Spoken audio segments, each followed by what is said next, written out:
Hey, welcome to Random Things with BK. Today we're going to jump off into the top 10 videos.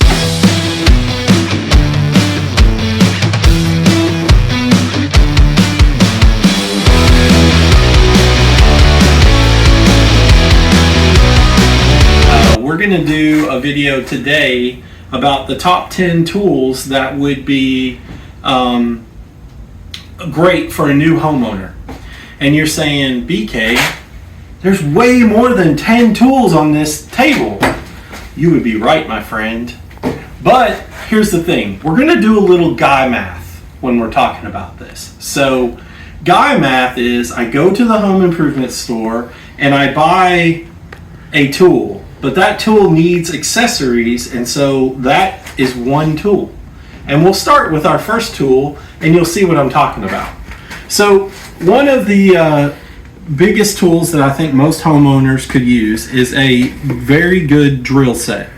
Now, you can get these, I like Ryobi, other people like Milwaukee or Makita or whatever. They're all pretty good drills. So I'm not going to say you have to get Ryobi, but whatever tool set you're going to start with, I would start with the drills. And you have your impact drill and your regular drill, and I have a video on the purposes of these if you need to know. And then you also will need accessories for these drills. So a good bit set that has a variety of different bit types and things that you can use, and then a good drill bit set. Now this drill bit set is for metal, but they do make drill bit sets that have both metal and wood in them, and those would be appropriate. So this is a good example of guy math because I consider this all one tool. Your wife may not agree with me, but that's how I like to do it. The next tool that I'd like to talk about is an extension cord. And when I get an extension cord, I like to get something that is a decent size like this, maybe 25 to 50 foot.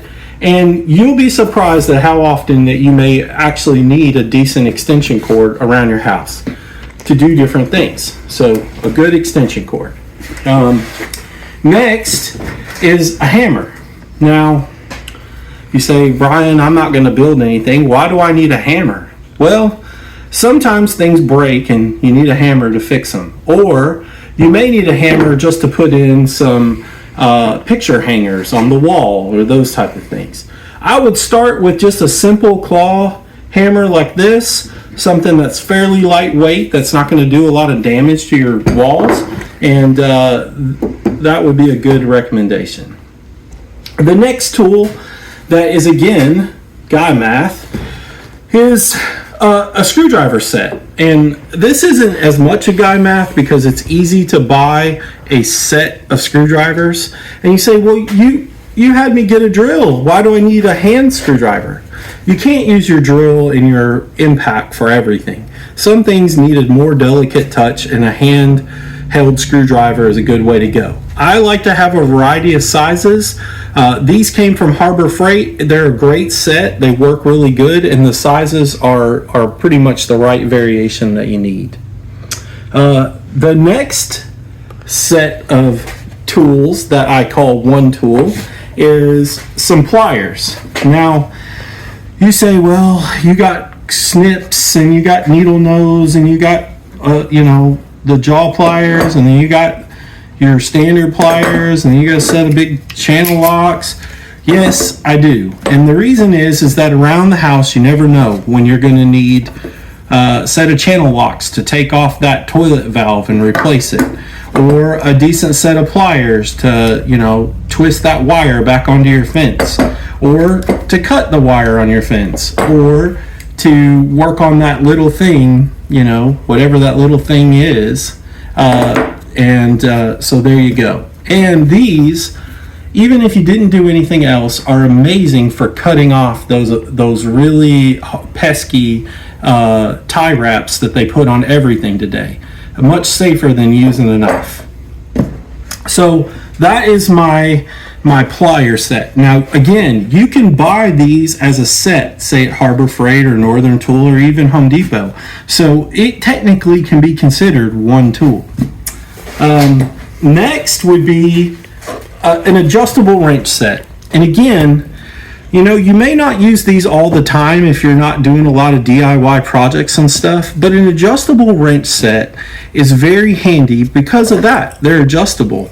So you can use these on a variety of different bolts and nuts and things that you may have to either tighten or take apart.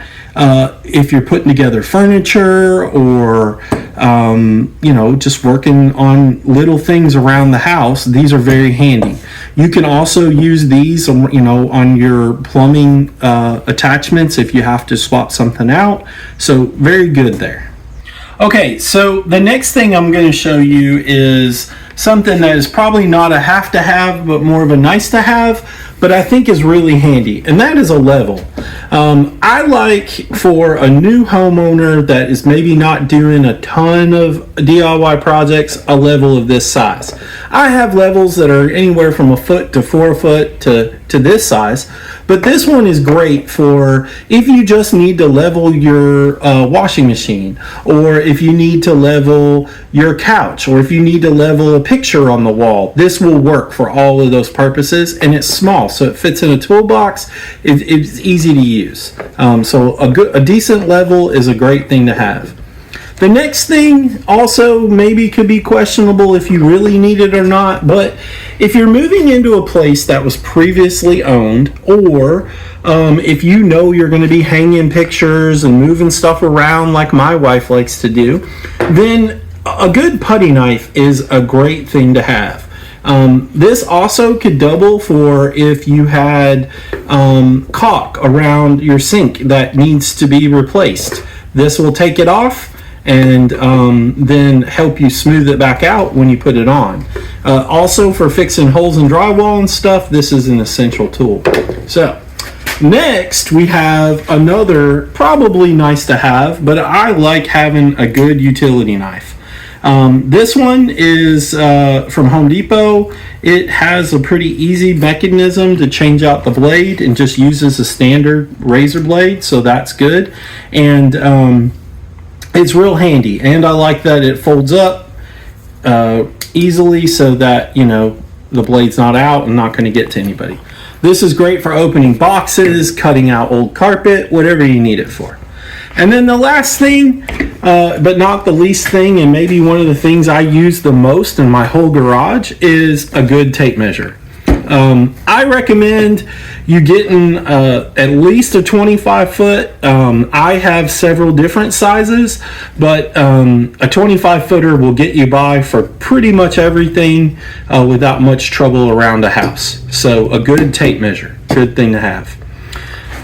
Hopefully, if say you're a new homeowner or somebody that is moving out of a house that had all the tools already, and you're kind of wondering, hey, what do I need to just get by around the house?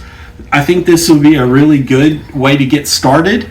All of this stuff would fit in a decent tool bag and not take up a whole lot of space, no matter if you're in an apartment or in an actual house. So hopefully these recommendations were great for you, and if you have any questions, please leave them in the comments. Have a great day.